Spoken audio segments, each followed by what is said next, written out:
자, 오늘 12월 9일 월요일입니다. 탄핵 투표가 있었던 토요일 이후 48시간이 지났는데 상황이 급박합니다. 많은 일들이 벌어지고 있고 폭로되고 있고 아직도 위험성은 남아있고 기쁘고 감사한 마음이 드는 일들도 있고 절망적이고 너무너무 슬픈 측면도 있습니다. 기쁘고 감사한 마음이 드는 점은 저도 탄핵 가결을 위한 국민들의 시민 집합행동에 참여를 했는데 시민들의 의식 수준이 정말 높고 한국 국민은 정말 뛰어나구나 그리고 위대하구나 라는 거를 느끼게 돼서 그런 측면에서는 너무너무 감사하고 기뻤습니다. 전통 레거시 미디어가 아닌 새로운 형태의 디지털 미디어에서 활약하신 분들, 그런 깨어있는 양심들이 있어가지고 이 모든 과정들이 투명하게 공개가 되면서 시민들이 알 권리를 충분하게 누리게 해주고 있다 라는 걸 느꼈고, 전통적 매체들과 부역하는 자들이 곳곳에 숨어있는 그 조직들에서 변화들을 조금씩 보고 있다는 점, 이들이 정의로워서 그런 게 아니라 판세가 바뀐 것 같으니까 자기의 생존 본능 혹은 권력 욕을 위해서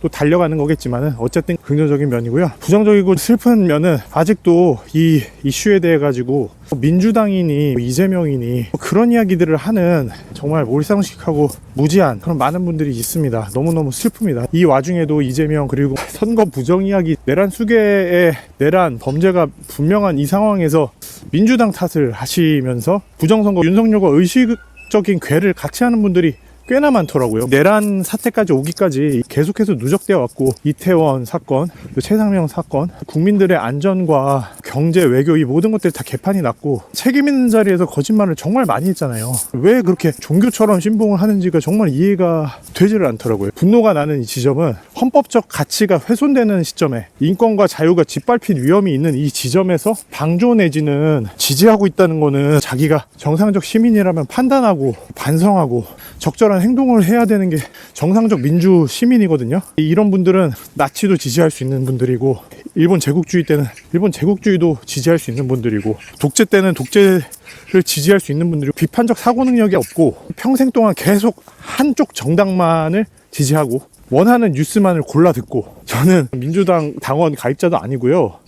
헌법 정신 위에 시민들의 피와 땀이 흘린, 우리가 배웠던 그 수많은 역사의 질곡과 아픔들이 녹여져 있는 역사라는 피 묻은 책 위에 쓰여진 헌법을 준수하는 법치주의 국가가, 그리고 왕정도 겪었고 뭐 신정도 겪었지만 그런 거 아닙니까? 정상적인 시민 정신이나 역사의식이 결여돼 있고 거의 광신에 가깝다 라는 생각이 드는 거예요. 이게 민주주의의 큰 위협이다. 그런 생각이 너무 슬프지만 들은 거죠. 진짜 계엄령 선포하고 군인으로 국회의원 몇 명 죽여도 괜찮다고 하겠구나. 뉴스 나와가지고 공산주의 세력이 우리나라 헌정을 유린하고 있다, 그대로 믿겠구나. 왜? 그냥 믿고 싶은 거예요. 그렇게 믿어왔던 거고, 단 한 번도 자신의 생각에 대해서 비판적으로 돌아보거나 고치려 하지 않은 거죠.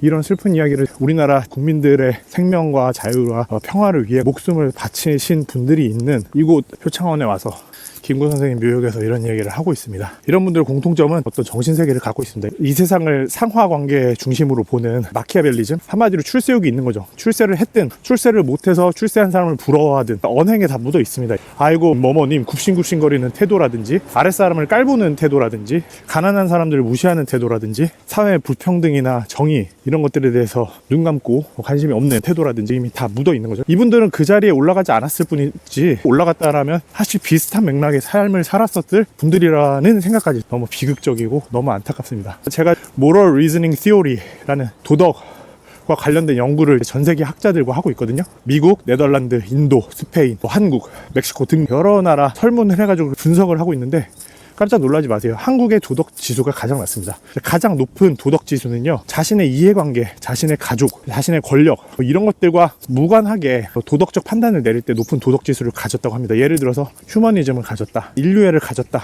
공존에 대한 철학을 가지고 있다, 높은 도덕 지수를 가지고 있다고 하고요. 이제 자기 중심, 자기 가족 중심. 문제가 뭐냐면 자기와 자기 가족을 중심으로 생각하다가 인류를 해치는 거예요. 극단적으로 나치의 히틀러도 자기 자신을 위한 보존 욕구입니다. 게르만 민족주의, 자기 민족 중심주의 아니에요? 윤석열이 지금 똑같은 걸 하고 있는 거잖아요. 도덕 이론에 따르면 인류의 숭고한 도덕적 수준에 미치지 못하는 낮은 수준을 가지고 있는 사람이 지도자가 된다는 건 그 가족에게는 행복이겠지만 이 인류의 불행입니다. 그렇기 때문에 신이 그런 사람에게는 권력을 주지 않고, 역사도 잠시 권력을 주겠지만 영원히 내놓지 않는 거고요. 역사가 존경할 만한 인물로 기록하지 않는 겁니다. 예를 들어서 이승만, 박정희를 대다수의 국민들이 존경하나요?